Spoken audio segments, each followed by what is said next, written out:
La revue de presse sur GS Communication. Mesdames, Messieurs, amis des journaux, bonjour et bienvenue à ce rendez-vous de l'actualité.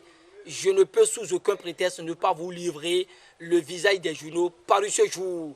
L'actualité percutante commence avec Quotidien le meilleur nous apprend que dans quelques heures, les écureuils du Bénin iront à la conquête d'une historique demi-finale face aux Lions de la Teranga ce mercredi 10 juin 2009 au Caire en Égypte. Ainsi annoncé, l'autre vision voit simplement un autre lion sur la table des écureuils. De plus, le canal souligne qu'il n'y a jamais 203. Voilà ce qui amène la primeur à lancer que les Béninois attendent 2 buts de l'attaquant Steve Mounier ce jour. Pas de doute et Matin Libre proclame que la légende doit se poursuivre, même si d'après Bénin Intelligent, la CAF confirme le carton rouge de Khaled Adenon, un maillon important de la défense béninoise. C'est avec un dossier relatif à la disparition de l'hymne des écureuils que la dépêche s'installe pour le quotidien. Ce morceau qui passe en boucle sur les chaînes de radio et de télévision à chaque sortie de l'équipe nationale du Bénin sera frappé de silence. Simple rumeur, s'interroge la dépêche. Sinon, qui aurait ordonné l'interdiction? Se demande à nouveau l'auteur de l'article. Mais Tom Métoc a dans une interview à lui accorder par le quotidien donné sa part de vérité sur cette nébuleuse. Pour finir, la dépêche fait un bilan des matchs joués par les écureuils du Bénin dans cette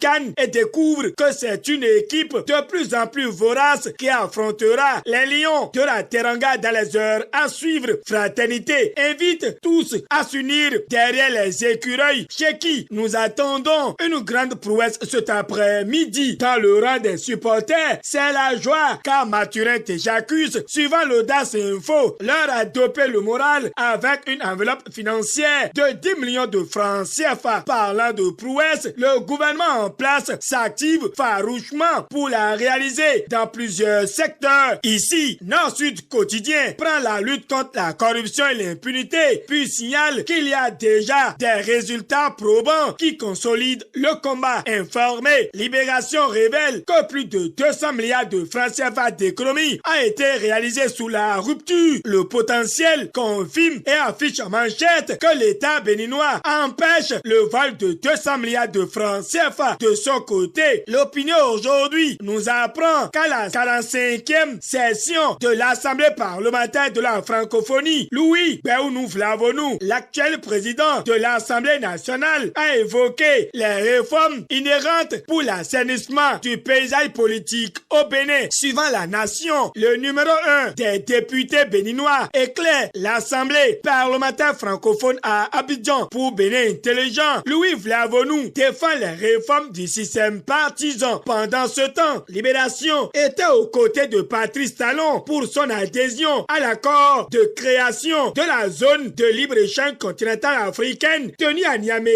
au Niger. Le chef de l'État a fait un choix ambitieux et courageux, renchérit le confrère. Donc désormais, le Bénin est dans ce marché unique de 1,2 milliard de consommateurs, écrit le potentiel. L'autre information qui fait la une des canards parus ce mercredi 10 juillet 2019 est relative à la suspension de Louis-Philippe Oundéon de ses fonctions de secrétaire permanent de la Commission nationale de lutte contre la radicalisation, l'extrémisme violent et le terrorisme. Fraternité nous éclaire la matière et déclare que c'est pour indiscipline grave et mauvaise collaboration que le ministre de l'Intérieur et de la Sécurité publique, Saka Lafia, a pris l'arrêté ordonnant sa suspension. Le Progrès certifie que Louis-Philippe Oundéon a été suspendu de son poste sans prendre de distance. Le Télégramme donne les raisons profondes à l'origine de ce acte. L'homme paie pour ses comportements, confie le matinal et se retrouve à nouveau sans poste. D'après Matin Libre, opinant sur la suspension de Louis-Philippe Oundéon, le Nouvel Observateur publie qu'il a été séduit, piégé et évincé par la rupture. L'autre journal se demande si Louis-Philippe Oundéon paie mais pour son zèle sous Boni Yahi. En tout cas, Lavoisier reconnaît que rien ne se perd, rien ne se crée, mais tout se transforme. Voilà qui donne assez au nouvel observateur qui annonce que Félix Sounde Peperipe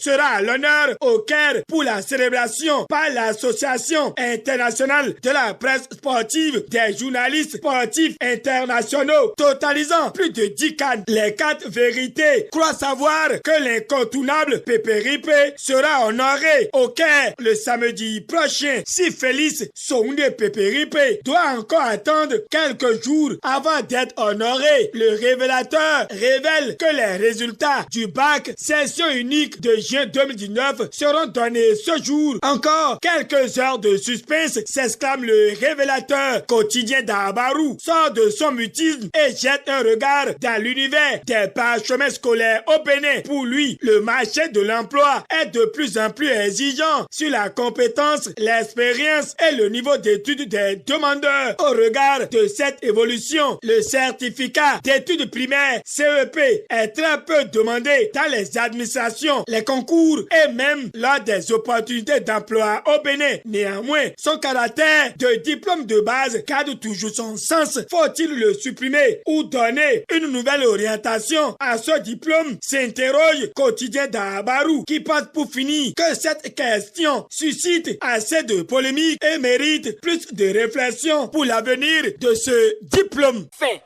de cette revue de presse à la présentation. Je suis Kutemek Sou. De l'autre côté, Andronier Vieux-Atonou vous salue de votre aimable fidélité. D'ici à là, prenez soin de vous et à demain pour notre rendez-vous d'actualité.